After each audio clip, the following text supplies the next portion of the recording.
Está en ti, Dios, en ti, solo en ti, te alabo con todo mi ser. Te alabo con todo mi amor, con todo mi ser, con todo mi amor, toda mi fe está en ti. Mi ser está en ti, Dios, mi amor está en ti, Dios, mi fe está en ti, Dios, en ti, solo en ti, solo en ti, solo en ti, Señor. Amén. Vamos a quedar con nuestro hermano Aldo. Les digo. Y un himno que nosotros cantamos y que es extraído de un salmo dice: gócense delante del Señor. ¿Delante de quién estamos, hermanos? Entonces usted no está delante de solamente un grupo de personas, estamos delante del Señor y debe haber en nuestros corazones gozo. Vamos a continuar, hermanos, con lo que habíamos dejado el domingo pasado en el Evangelio de Mateo. Si ustedes recuerdan, yo les dije que iba a ocupar otro domingo para meditar acerca de otro milagro que se relata en ese transcurrir de Jesús subir a Jerusalén 4 días antes de ser llevado a la cruz. Y en el capítulo 20 nos encontramos nosotros con la curación de 2 ciegos. Mateo capítulo 20, versículo 29 al 34 dice la palabra de Dios. Al salir ellos de Jericó, les seguía una gran multitud, y 2 ciegos que estaban sentados junto al camino, cuando oyeron que Jesús pasaba, clamaron diciendo: Señor, Hijo de David, ten misericordia de nosotros.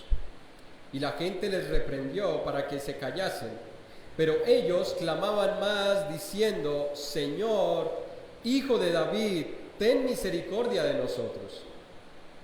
Y deteniéndose Jesús, los llamó y les dijo la misma pregunta que le hizo a Salomón: ¿qué queréis que os haga?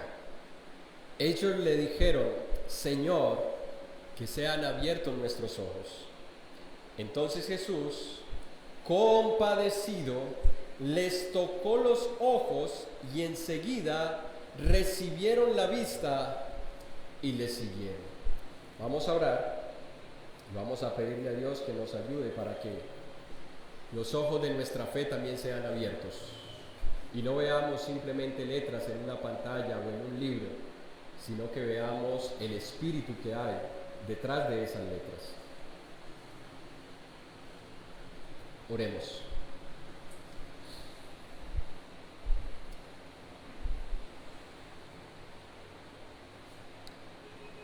Padre eterno y glorioso Dios,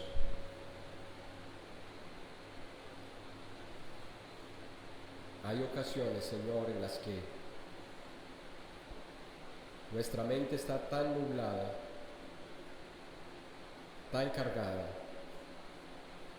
tan llena de cosas que no nos permiten ver, Padre, las maravillas de tu palabra. Perdónanos, Dios, por todas las veces que nos hemos acercado a ella simplemente como un libro cualquiera, sin tener temor, sin tener respeto, sin tener reverencia. Tú mismo dijiste que tú mirarías al que es humilde de corazón y que tiembla ante tu palabra. Hoy te rogamos, Señor, que nos ayudes a tener ese corazón, de temblar al escuchar lo que está aquí escrito, porque cada palabra, Señor, fue inspirada por ti y es útil para enseñarnos, para redarguirnos, para instruirnos. Así que ayúdanos a estudiarla de esa manera, Padre. No para buscar en ella la justificación a nuestra conducta, sino para encontrar en ella cómo debemos conducirnos mientras estemos en este mundo de tinieblas y de pecado. Háblanos, Señor. Háblanos, te lo rogamos. Y al igual que estos dos ciegos, abre los ojos de nuestro entendimiento.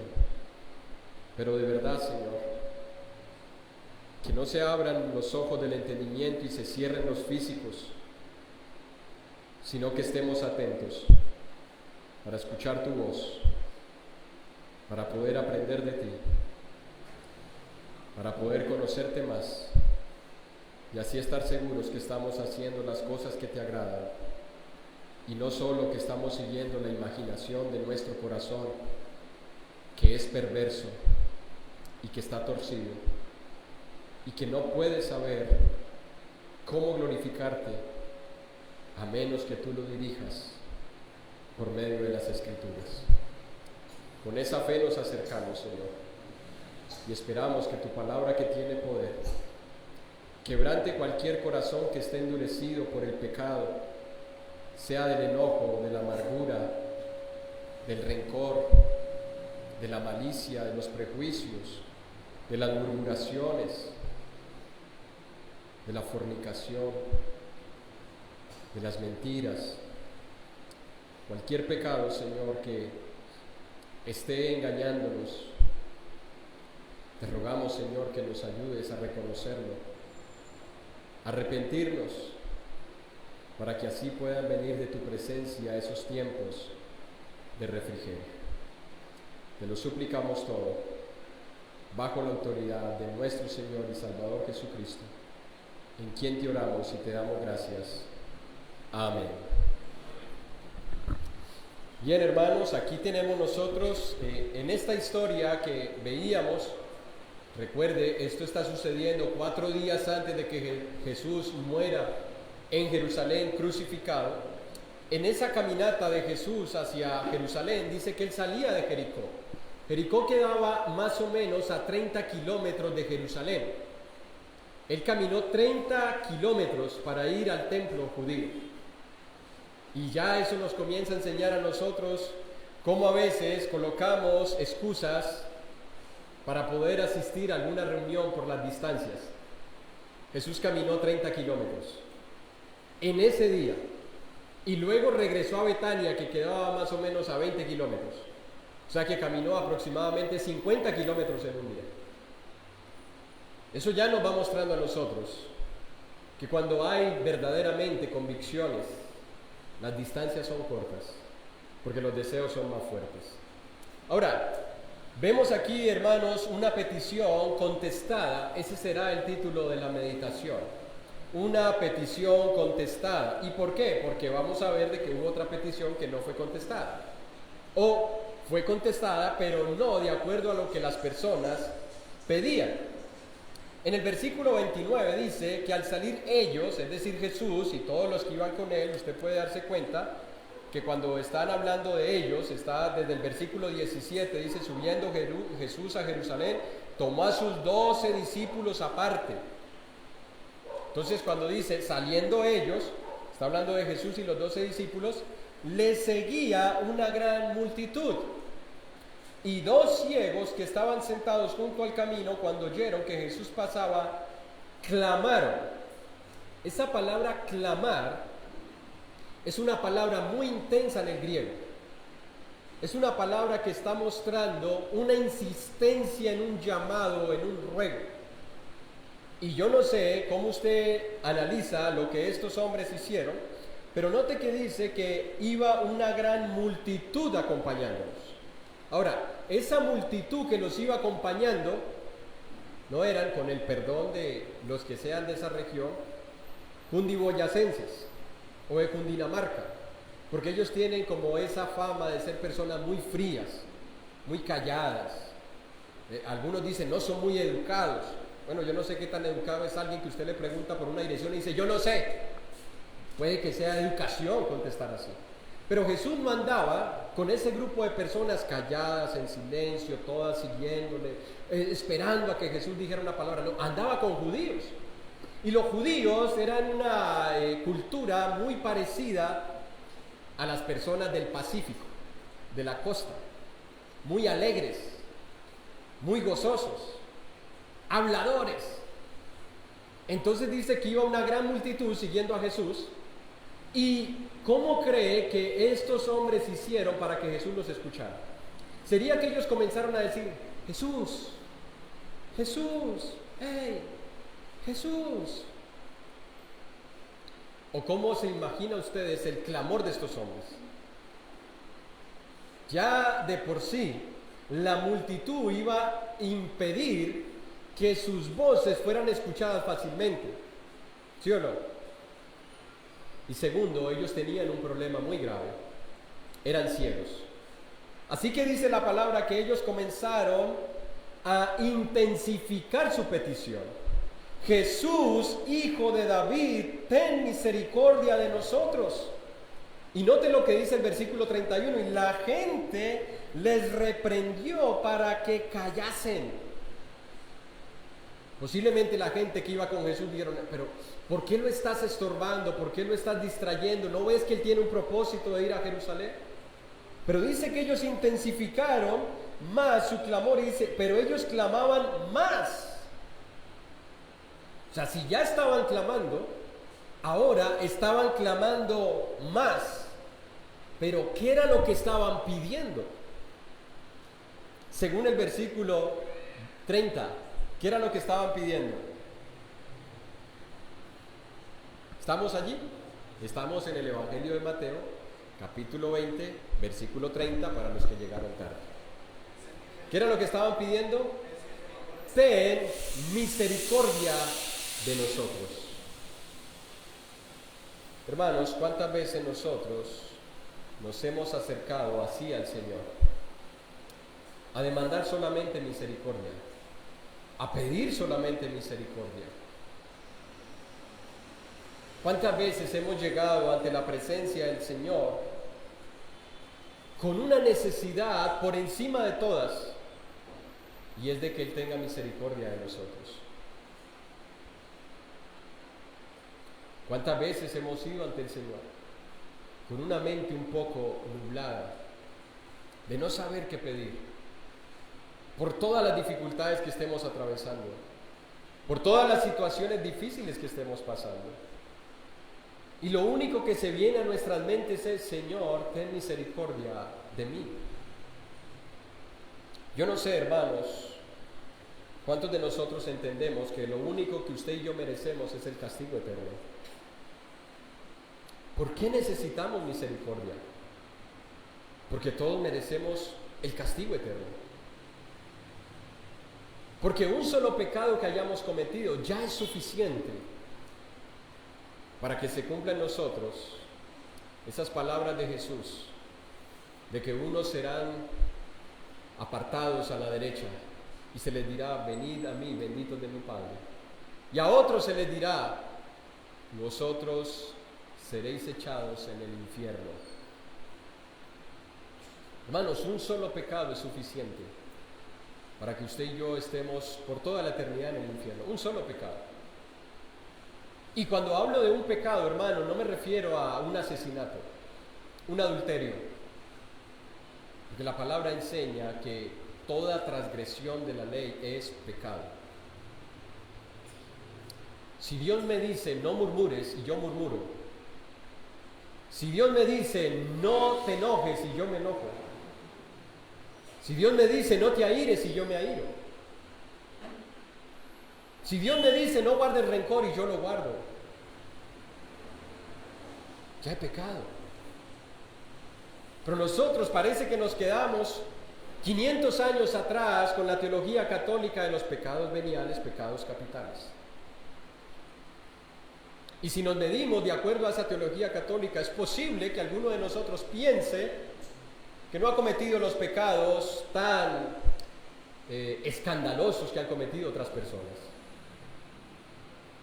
Pero usted y yo, hermano y hermana, amigo que nos visita, Por encima de cualquier cosa que usted crea que necesite, todos necesitamos misericordia.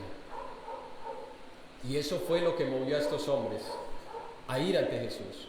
¿Por qué pedir misericordia? Bueno, si ustedes recuerdan, en Juan capítulo 9, no lo vaya a leer, en el versículo 1 en adelante dice que Jesús iba pasando en una ocasión por un lugar y los discípulos y él se encontraron a un ciego de nacimiento. Y ellos le preguntaron: Jesús, ¿quién pecó, este o sus padres, para que naciera ciego? Es posible que en la mente de estos hombres estuviera esa idea teológica de que ellos tenían una maldición sobre su vida, había un pecado que era la causa de que ellos estuvieran ciegos. Y lo que ellos estaban pidiéndole a Jesús era que tuviera misericordia a ellos y les quitara esa maldición si la había. Y por eso se acercaron a Jesús con ese ruego. Ellos no simplemente se acercaron diciéndole: Señor, sánanos. Señor, queremos ver. Señor, estamos ciegos. Su clamor fue: ten misericordia de nosotros. Es bueno cuando usted y yo le aconsejamos a nuestros familiares incrédulos cuando tienen un problema que ha ocasionado el pecado, decirle: pídale a Dios. Pero ¿qué es lo que le decimos que le pida a Dios? ¿Que le solucione el problema y lo deje en el pecado? ¿Que le solucione el problema y lo deje bajo la ira de Él? ¿Por qué no pedirle o decirle a ese familiar nuestro que le pida a Dios que tenga misericordia a Él y quebrante su corazón para que se convierta? Porque de nada sirve, dijo Jesús, que alguien gane todo el mundo si se pierde su alma. Y no, yo pido por mis hijos para que sean profesionales, aunque no sean creyentes. ¿De qué les servirá una carrera? Que les vaya bien en los negocios. ¿De qué les servirá que les vaya bien en los negocios? ¿Se puede comprar la salvación? Que tengan un buen hogar, pero viviendo en pecado, bajo la ira de Dios. Lo que usted y yo necesitamos por encima de cualquier cosa, hermano y hermana, es misericordia. Y aunque estos hombres tenían un problema grave en sus vidas, entendieron que la necesidad más grande era la misericordia de Dios. Ellos lo entendieron. Aunque eran ciegos, podían ver lo que millones no pudieron ver. Lo que muchas personas que tenemos buena vista y hasta vemos cosas que no debemos, estos hombres ciegos vieron lo que realmente el hombre necesita: la misericordia de Dios. Ahora, aquí nos dice que eran dos ciegos, pero si usted va al Evangelio de Marcos, que es un evangelio sinóptico, junto con Lucas, usted puede ver allí las referencias debajo de el título donde dice: dos ciegos reciben la vista. En Marcos capítulo 10 aparece el nombre de uno de los ciegos, no el de los dos. Aparece el nombre de uno de los ciegos en Marcos capítulo 10, versículo 49 al versículo 50. Tome su Biblia, no espere a que se le proyecte allá, eso le va a ayudar a usted a estar activo, y el estar activo le puede ayudar a mantener atento y así no poder perderse ninguna parte de este sermón. No porque el que esté hablando sea importante, sino por lo que nos enseña la palabra de Dios. En Marcos capítulo 10, versículos 49 y 50 dice la palabra de Dios: entonces Jesús, deteniéndose, mandó llamarle y le llamaron. Está en los versículos 46. Entonces vinieron a Jericó, y al salir de Jericó él y sus discípulos, una gran multitud. Bartimeo, el ciego, hijo de Timeo, que es lo que significa la palabra Bartimeo, una palabra en arameo. Bar es hijo y Timeo es hijo de Timeo, así se reconocían las personas. Estaba sentado junto al camino. Curioso que ni Lucas ni Mateo mencionan los nombres de estos dos ciegos, pero Marcos, que es un evangelio tan corto, gasta más tiempo y más escritura en relatar este milagro, incluyendo el nombre de uno de los que fue sanado. ¿Por qué? Bueno, hay dos posibles teorías. Una, que este hombre llegó a ser alguien importante dentro de la iglesia en el Señor. Es decir, él fue sanado Y no simplemente dijo, bueno, ya fui sanado, ahorita sigo mi vida, ahorita sí tengo ojos para ir a ver las pirámides de Egipto, voy a ver si llego a ver las murallas de China. No. Al él recibir la vista, dicen algunos, y lo vamos a ver más adelante, que es una posible teoría verdadera, se convirtió en alguien importante dentro de la iglesia. La segunda razón es porque el Evangelio de Marcos fue escrito para una audiencia romana. Y el hecho de que él haga hermenéutica, Marcos hace hermenéutica al traducir Bartimeo, el hijo de Timeo, el hecho de hacerlo así es porque la audiencia romana es posible que no entendiera cuál era la razón del nombre. Entonces él hace hermenéutica para que ellos comprendan, y también porque si alguno no creía que esto fue real, porque es como hoy en día que están los cuentos por ahí, no, es que a mí me contaron que un señor fue a una iglesia, era ciego y salió viendo. ¿Quién es? No sé. ¿Cómo se llama? No sé. ¿Quién te lo dijo? Alguien. ¿Y a ese alguien quién se lo contó? Alguien. No, aquí Marcos deja el nombre, para que si alguien en esa época quisiera indagar si realmente había alguien que se llamaba Bartimeo, que era ciego y que luego fue sanado por Jesús, pudiera buscarlo con el nombre y al encontrarlo poder cerciorarse de que era un milagro real. Así que son dos posibles hipótesis. Pero yo quiero, y aunque no es muy bueno siempre espiritualizar los pasajes, porque la Biblia dice lo que dice, es posible que lo que Jesús, o más bien lo que Dios quiso al inspirar a Marcos, al escribir el nombre de este ciego, era para darle nombre a este milagro y para enseñarnos que nosotros no somos alguien más dentro de la multitud,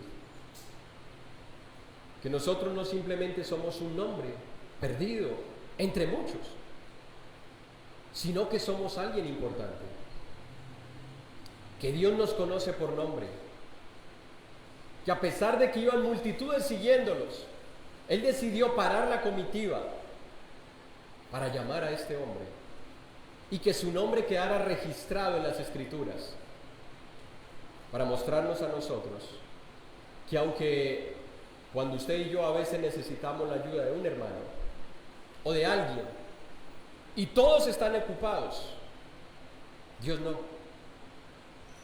Dios no. Él nos conoce por nombre. Él sabe cuál es nuestra necesidad. Él sabe que no somos simplemente un número en la membresía de una congregación. Él sabe cuál es nuestra situación. No sé cuál haya sido la razón por la que el nombre quedó escrito solo en este evangelio. Ahora, vemos nosotros el llamado de Jesús y la respuesta del ciego. Porque no fue simplemente que ellos clamaron y gritaron, ten misericordia de nosotros, y Jesús siguió su camino, sino que Jesús decidió detener la marcha y llamarlos. En el versículo 49 y 50 de Marcos, capítulo 10,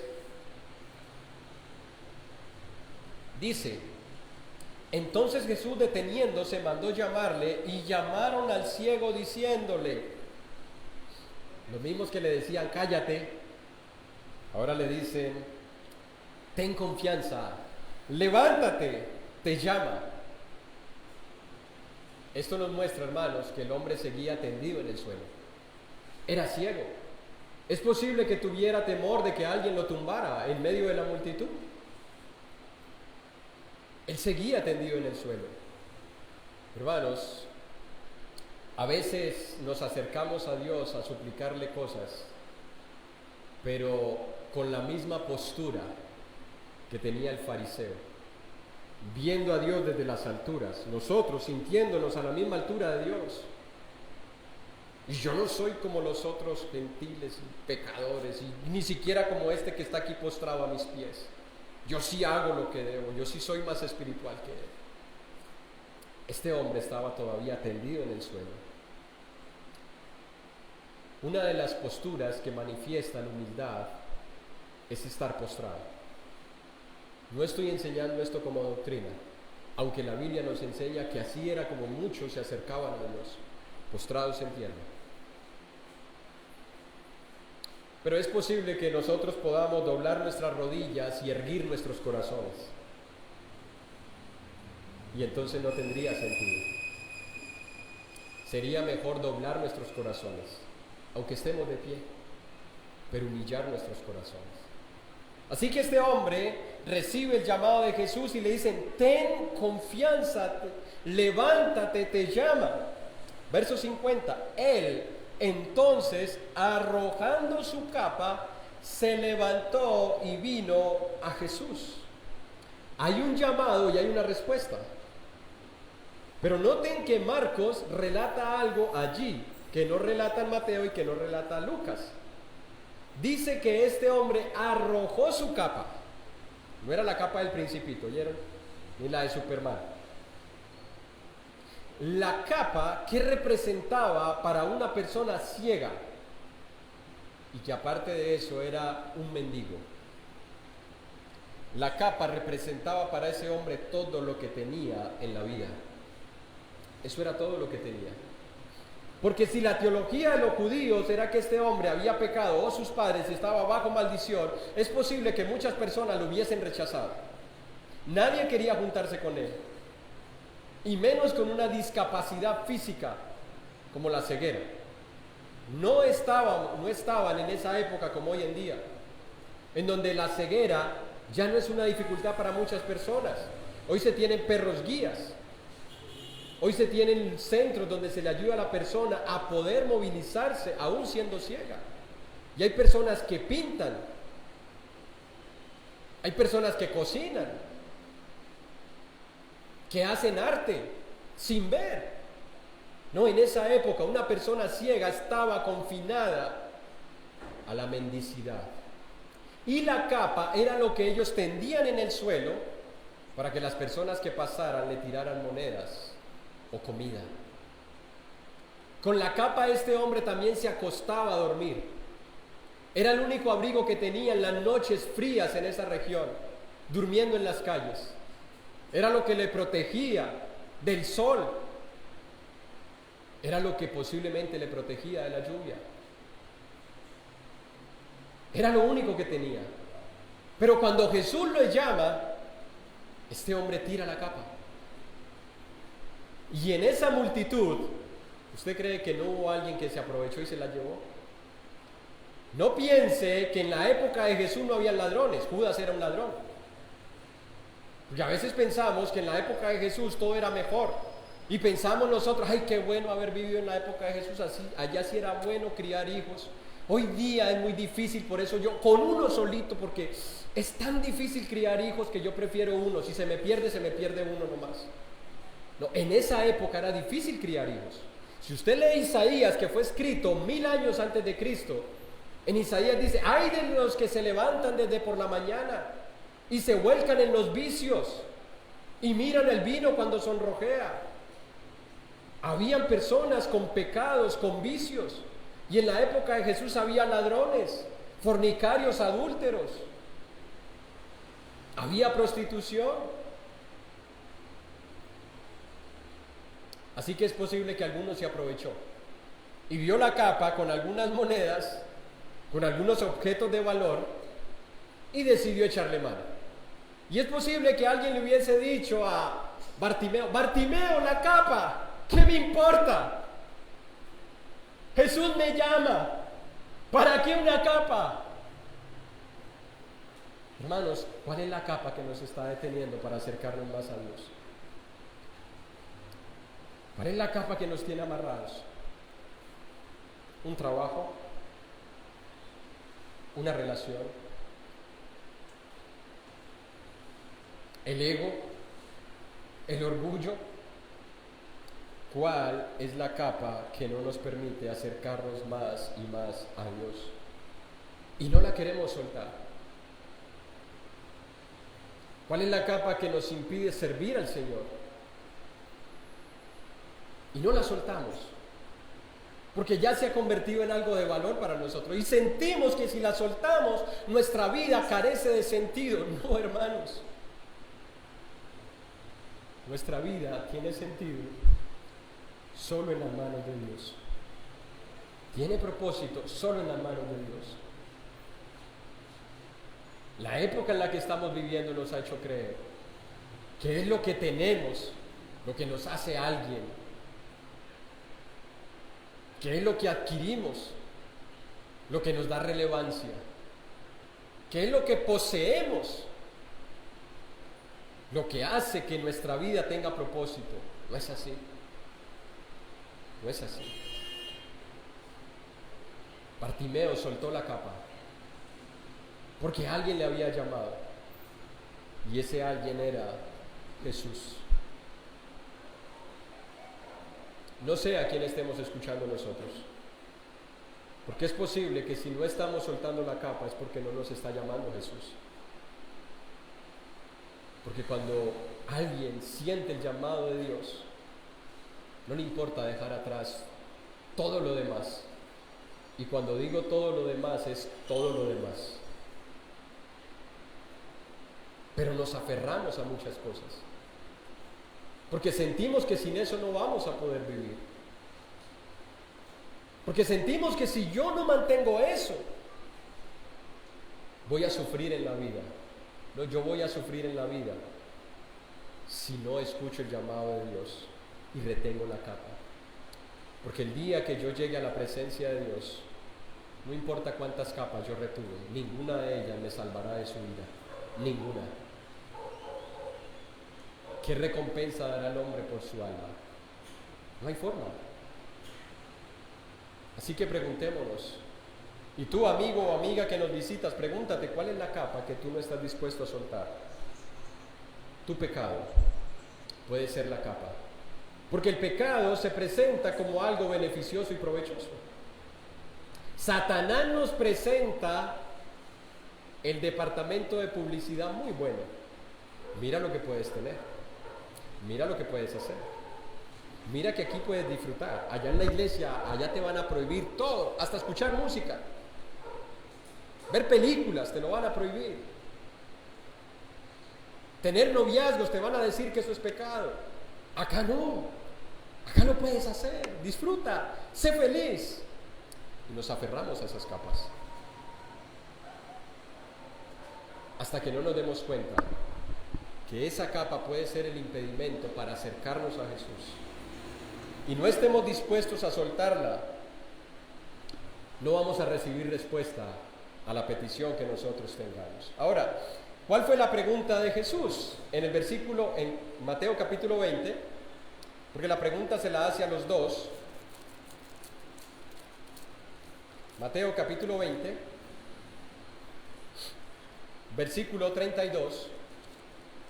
Es curioso, hermanos, porque dice, y les dijo Jesús, ¿qué queréis que os haga? Una pregunta. ¿Sabía Jesús cuál era la necesidad de ellos? ¿Sí o no? Y aquí hay una posible paradoja, porque si usted se devuelve unos versículos atrás, en el capítulo 20, versículo 20 de Mateo, también hubo una pregunta de Jesús a dos de sus discípulos. Escuche, Bartimeo era un completo desconocido para las multitudes, él no andaba con los 12. Pero acá Jesús le hace la misma pregunta a estos dos hombres, y yo creo que esa es una de las razones por la cual Marcos interrumpe el relato que trae de que Jesús va a Jerusalén, introduciendo el sermón, o más bien el milagro de los dos ciegos. En el versículo 21, Jesús les dijo a los hijos de Zebedeo, ¿qué quieres? Porque ellos también habían venido con una petición. ¿Sabe cuál fue la petición?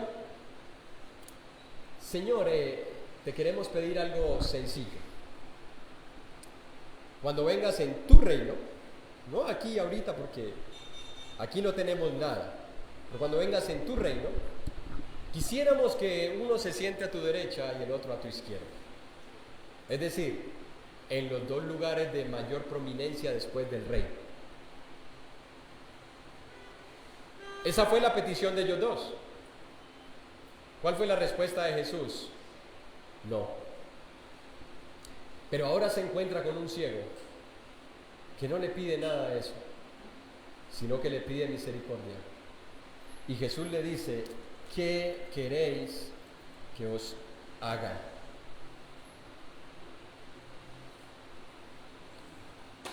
Hermanos, hay peticiones que aunque Dios las escucha no serán respondidas.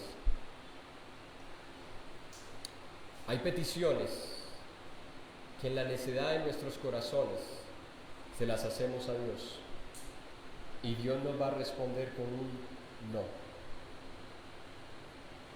Que Dios nos ayude a saber pedir. Que Dios nos ayude, porque no todo lo que le pidamos a Dios lo vamos a recibir. Si alguien merecía que le contestaran esa petición eran estos dos discípulos, cercanos a Jesús, sin el ánimo de faltarle el respeto a la palabra de Dios y a Jesús. En un algor popular nuestro eran panas de Jesús. Andaban con Él. Escuche, estamos cerca a la crucifixión de Jesús, es decir, ya pasaron los 3 años andando con Jesús. Y Jesús les dijo que no era posible darles lo que ellos pedían. A veces, hermanos, no sabemos lo que estamos pidiendo.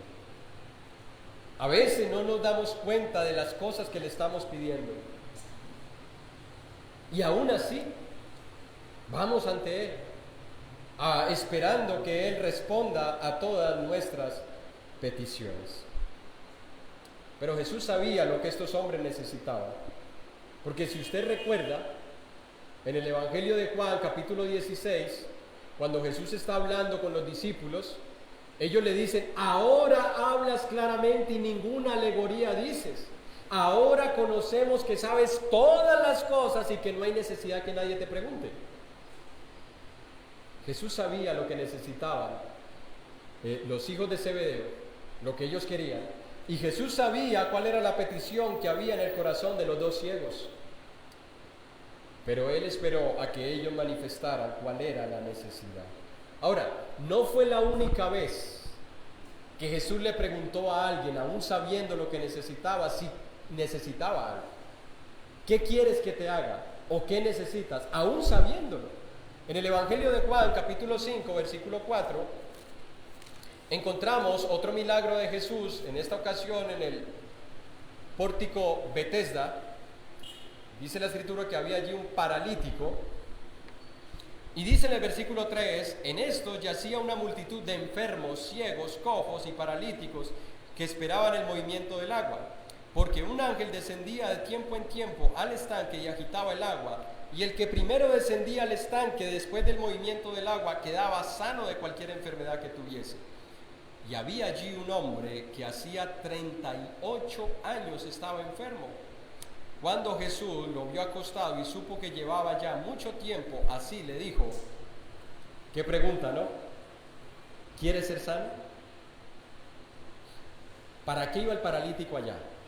A ver, niños, y cuando digo niños, literalmente a los niños. Si él estaba enfermo y en ese lugar se sanaban, ¿para qué creen ustedes, niños, que el paralítico iba a ese lugar? ¿A qué? A ser sano. Y parece que la pregunta de Jesús es cruel. ¿Quieres ser sano? Un poco curiosa la pregunta. Pero recuerden, ninguna escritura vino por voluntad humana, sino que todo fue inspirado por Dios. Así que lo que quedó aquí registrado tiene un propósito. Y ese propósito, hermanos, es enseñarnos que a veces nosotros no nos damos cuenta del verdadero problema que tenemos. Y andamos buscando cosas superficiales.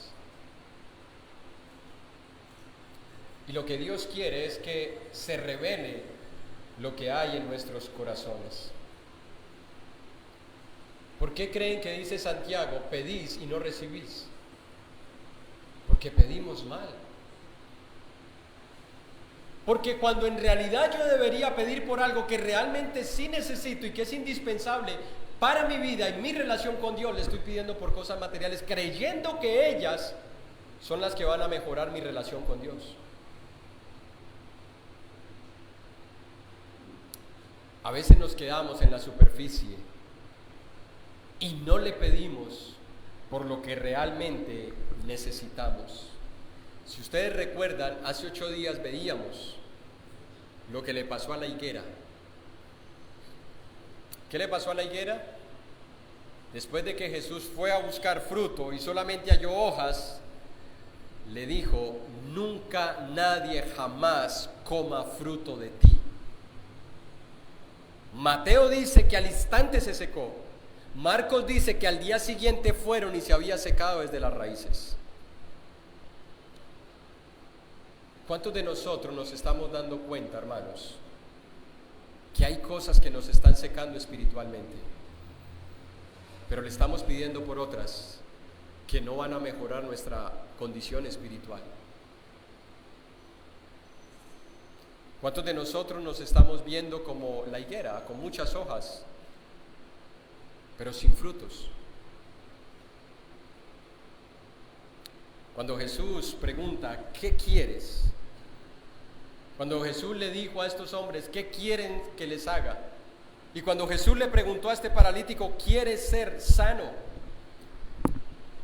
Lo que le está diciendo es: reconoce la verdadera necesidad que tienes y acércate a mí para pedirla. A veces nosotros vamos a Dios pidiéndole que otros cambien. Señor, cambia a mi esposo, cuando Dios posiblemente me está diciendo: ten más paciencia. Señor, ayúdame para que mis hijos sean más obedientes, cuando Dios posiblemente me está diciendo: sé más sabio en la crianza de ellos.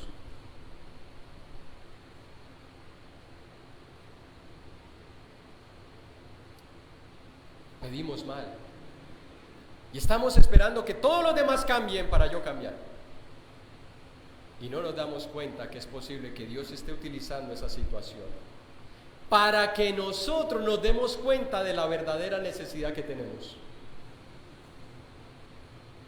Pero nuestros ojos es posible que estén como la de estos dos hombres, cegados, y no estemos viendo que es posible que el problema esté dentro de nosotros.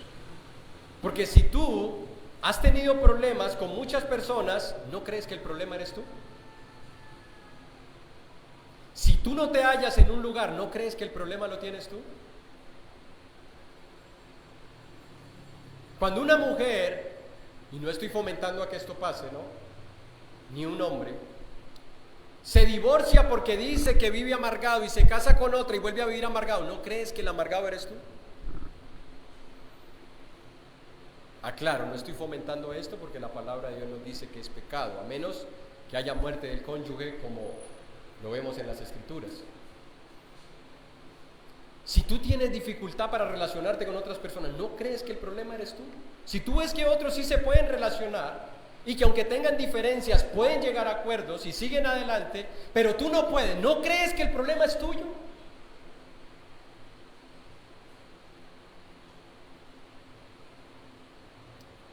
A veces no nos damos cuenta de lo que realmente necesitamos y pedimos, hermanos, por tantas cosas que en realidad no necesitamos. ¿Por qué no pedirle a Dios cuando estamos pasando por estas situaciones, primeramente, que nos ayude a sanar nuestros corazones? Porque eso fue lo que le preguntó Jesús a este hombre: ¿quieres ser sano? Hermanos, ¿cuántos reconocemos que tenemos un corazón afectado y le estamos pidiendo al Señor: Señor, sana mi corazón, sánalo, Señor? Lo han herido, lo han agraviado, pero quiero que lo sane, no quiero seguir viviendo con un corazón afectado, porque sé que voy a ocasionar problemas donde quiera que vaya y con quien quiera esté.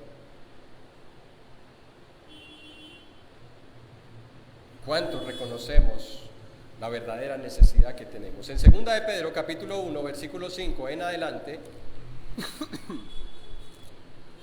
2 de Pedro, capítulo 1, capítulo 1, versículo 5.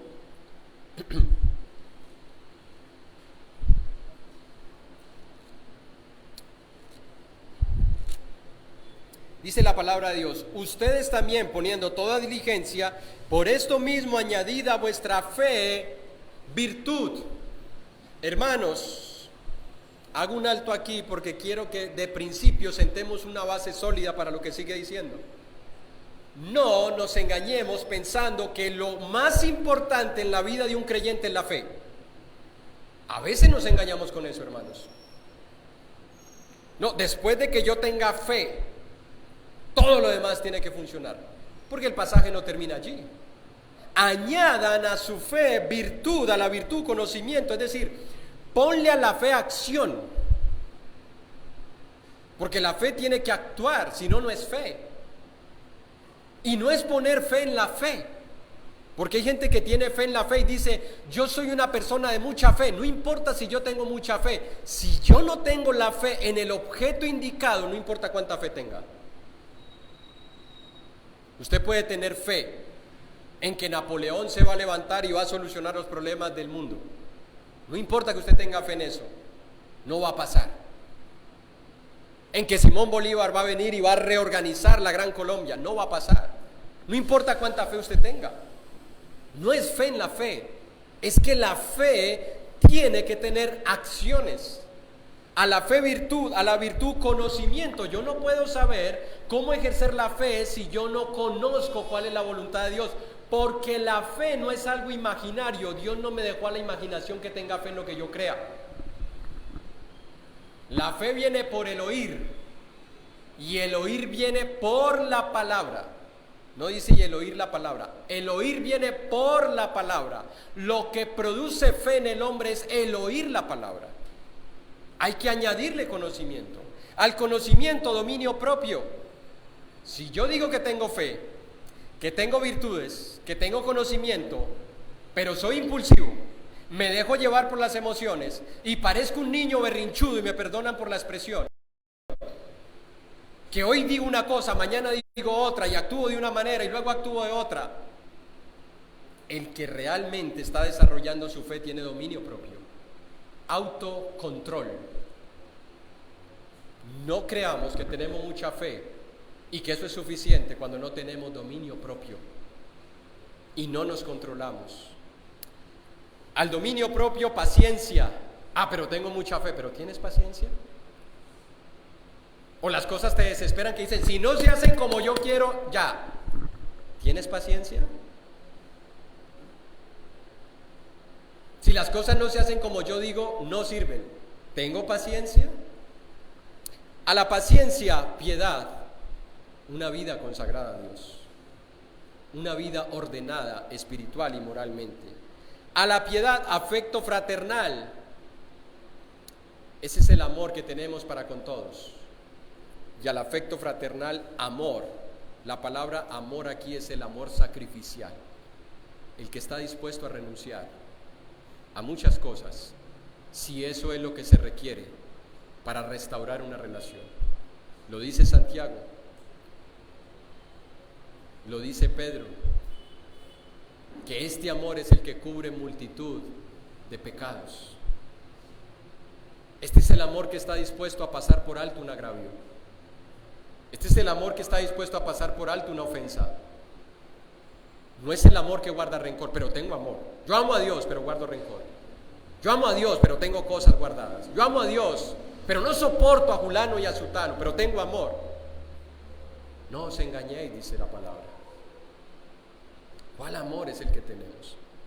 Y note lo que sigue diciendo, porque si estas cosas están en ustedes y abundan, no deben ser escasas, y abundan, no los dejarán estar ociosos ni sin fruto, como estaba la higuera, ni sin fruto, en cuanto al conocimiento de nuestro Señor Jesucristo. Pero el que no tiene estas cosas, tiene la vista muy corta. Y Pedro dice, un momento, creo que no he llegado al punto. Está ciego. No es solamente que tenga la vista muy corta, está ciego, habiendo olvidado la purificación de sus antiguos pecados.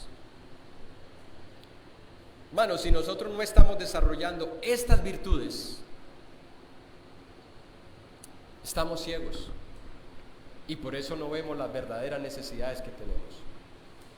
Nos llenamos de hojas, pero andamos sin fruto. Nos volvemos ociosos. Y aunque digamos que el conocimiento de Dios abunda en nosotros, Recuerde, el diablo sabe más que usted y que yo. El diablo podía citar la Biblia sin leerla. La podía citar sin leerla. No es lo que sabemos, sino lo que vivimos, lo que realmente hace evidente cuánta fe usted y yo tenemos en la palabra de Dios. Por no desarrollar estas cosas es que andamos como ciegos espirituales, y por eso es que no vemos el peligro de una práctica que ya se ha comenzado a introducir en nuestras vidas y no nos damos cuenta que hay un peligro si continuamos en ella. No vemos el peligro, hermanos, de una mala compañía. No vemos el peligro de un mal hábito, porque hay personas que ya tienen hábitos, pero son malos. No vemos el peligro de una mala decisión, impulsada por una emoción, por un enojo, por un deseo, por una pasión. No vemos el peligro. No vemos el peligro de una relación de amistad o sentimental con los incrédulos. No vemos el peligro. Dios no nos ha mandado a ganar almas a través de una relación sentimental, es a través del Evangelio. Pero a veces no vemos el peligro y pensamos, no, yo sé que la voy a ganar. Hermanos, tenemos la vista muy corta, estamos ciegos, no nos damos cuenta que hay un peligro en esa situación. No vemos el peligro de alejarnos de la comunión con Dios y de la comunión con la hermandad. No podemos hacer una dicotomía pensando que yo mantengo mi buena relación con Dios aunque con mis hermanos no es posible. Cristo es la cabeza de la iglesia. Usted no puede tener una buena relación con la cabeza y no con el cuerpo. No vemos el peligro de guardar rencor. No vemos el peligro de no perdonar. Y yo he escuchado personas que cuando hablan, como decía un hermano, les salta el veneno. Les salta el veneno. Y a veces es contra familiares que les han hecho algo. Jesús te pregunta, ¿quieres ser sano? Porque si no, eso te va a enfermar. Porque tienes amargura en tu corazón. No has perdonado. No te has reconciliado con Dios en tu corazón. No nos damos cuenta, hermanos, del peligro de la murmuración. Y cuántas otras cosas. Porque tenemos la vista muy corta y estamos ciegos. ¿Qué responderíamos nosotros si Jesús se acercara en esta mañana y tú y yo fuéramos como estos dos ciegos o como Bartimeo, a quien se le pone nombre en Marcos, y le pidiéramos que tuviera misericordia de nosotros y Él se acercara y nos dijera personalmente, valga la redundancia, a cada uno de nosotros y nos dijera, ¿qué quieres que haga por ti? Hoy, hermanos, hoy, ¿cuál sería nuestra respuesta? Yo le voy a dar algunas que es posible que algunos de nosotros tengamos en mente, dependiendo la situación por la que estemos pasando. Señor, sáname. Sanidad física. Señor, un mejor empleo para poder tener lo necesario, porque me hacen falta algunas cosas. Señor, ayúdame a salir de deudas, y más si son deudas que se han vuelto impagables. Más espirituales. Señor, que mis hijos sean convertidos. Quebranta sus corazones. Enternécelos para que escuchen el Evangelio. Convierte a mi cónyuge. Y si es un cónyuge problemático, borracho, adúltero, grosero, que le maltrata, que le pone a veces incluso obstáculos para usted desarrollar su vida espiritual en comunión con la hermandad, ¿cuántos no pedirían, no? ¿O cuántos no pedirían, Señor, que mi cónyuge se convierta de todo corazón? Una vivienda, Señor. Mira, ya estoy llegando a los 50, a los 60 y no sé dónde voy a vivir. Mis hijos se casarán, se irán y yo voy a quedar allí, un lugar donde pueda vivir. Y escuche, si pedimos cualquiera de esas cosas no es pecado, porque creo que todas esas cosas han estado en nuestros corazones y ya se las hemos pedido al Señor. Bueno, hablo por mí, posiblemente usted no lo haya hecho. Pero si el Señor nos preguntara en esta mañana, ¿qué quieres que haga por ti? ¿Cuántos de nosotros le pediríamos, Señor, quiero ser más como tú? Quiero ser más como tú. Quiero ser más manso y humilde de corazón. Quiero dar amor como lo das tú. Quiero ser más misericordioso. Quiero entregarme más. Señor, ayúdame a tener más amor por las almas y no ser tan egoísta con el Evangelio y no predicarlo. Ayúdame a tener más santidad. ¿Cuánto le pediríamos? Porque ese es el propósito de Dios, lo dice Romanos capítulo 8. Que Dios nos llamó, nos salvó, nos limpió, nos purificó, nos santificó para hacernos a la imagen de su Hijo. No es para hacernos famosos. No es para que dentro de unos años tú tengas una casa muy grande donde le presentes a las personas y les digas, mira lo que Dios ha hecho por mí. Pero ¿qué ha hecho en nuestras vidas?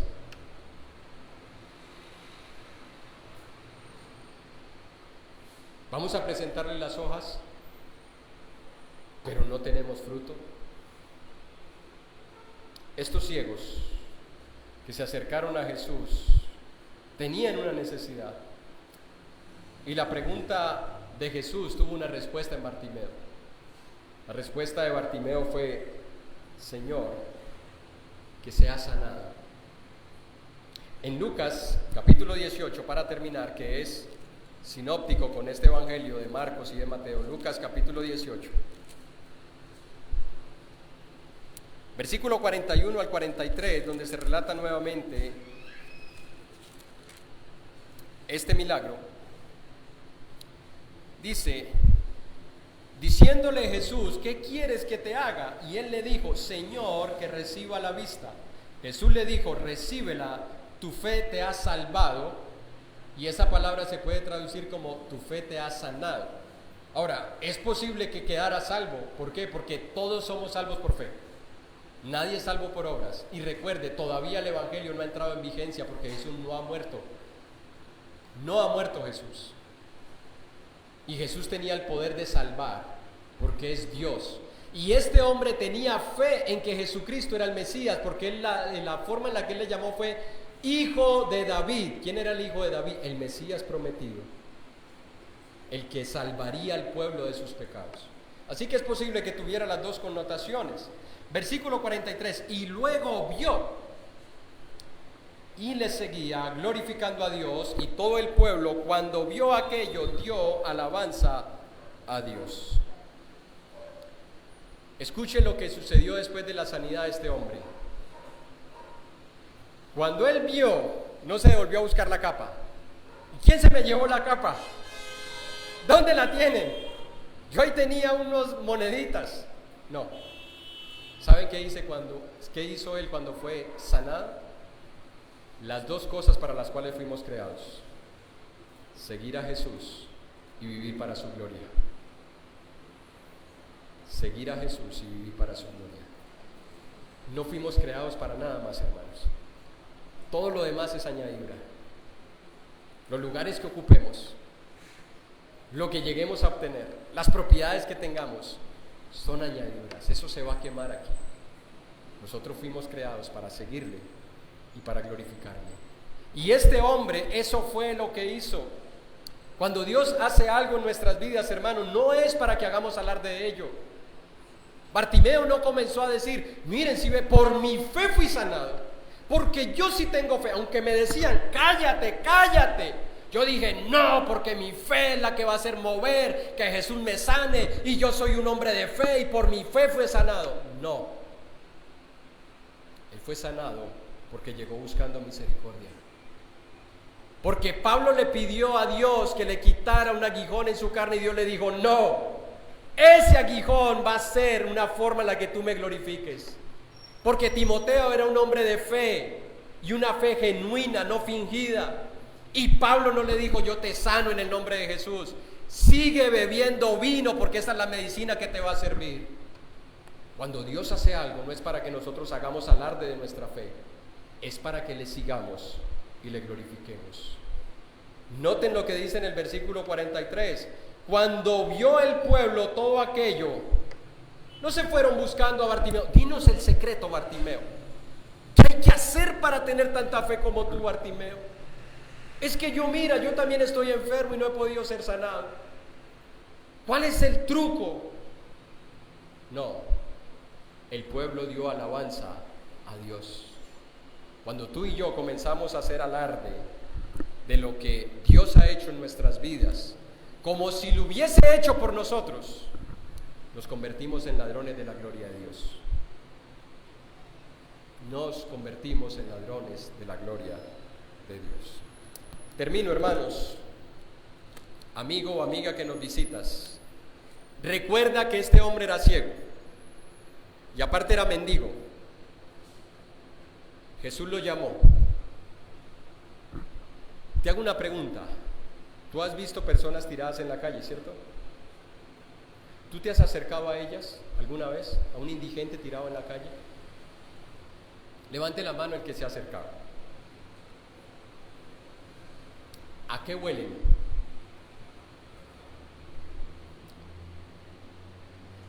Hermanos, hasta que nosotros no nos demos cuenta, amigo, hasta que tú no te des cuenta que tú hueles a lo que huele un mendigo tirado en la calle, hasta que tú no te des cuenta que tú estás ciego, que tú estás mendigando y que tú estás recibiendo limosnas en tu vida, no vas a reconocer tu necesidad de Dios. Porque hay algunos que piensan que van a llegar a Dios diciendo: Señor, mira, me estoy bien lavadito, bien limpiecito, yo no soy tan pecador, he sido una buena persona. Tú te tienes que ver como ese mendigo oliendo feo, porque todas tus buenas obras son como trapos de inmundicia. Hasta que tú no te consientas de esa situación, no estés consciente de esa situación, tú no vas a pedir misericordia. Tú vas a pedir que te vaya bien en los estudios, en el trabajo, con tus hijos. Si estás haciendo un negocio, que no te vayan a robar, que no te vayan a estafar. Si tienes hijos, que tus hijos sean buenos muchachos, aunque sean incrédulos. Si tienes cónyuge, que tu cónyuge no te vaya a traicionar. Pero hasta que tú no te veas que eres un mendigo, que estás tirado, que hueles mal, tú no vas a venir a Dios por misericordia. Y lo que vas a recibir no será misericordia el día final, será la ira de Dios. Pero en Ezequiel capítulo 33, versículo 13 dice Dios: vivo yo, dice Jehová, que no quiero la muerte del impío, sino que viva. Dios no quiere tu muerte espiritual, porque la física la vamos a vivir todos. Dios no quiere tu muerte espiritual. Dios quiere que vivas, pero tienes que reconocer que estás ciego, que estás tirado, que eres un mendigo, que hueles mal, que no hay nada que te haga digno de acercarte a Dios y que Dios te reciba diciendo: te lo merecías. No, acércate a Dios como estás. No busques limpiarte antes. Hay personas que dicen: no, yo cuando deje este pecado y deje este otro pecado y deje esto, entonces sí, porque es que yo sé que eso es muy serio. El mendigo tiró la capa, no le importó que oliera feo, porque él sabía que iba a recibir misericordia. Dios les bendiga.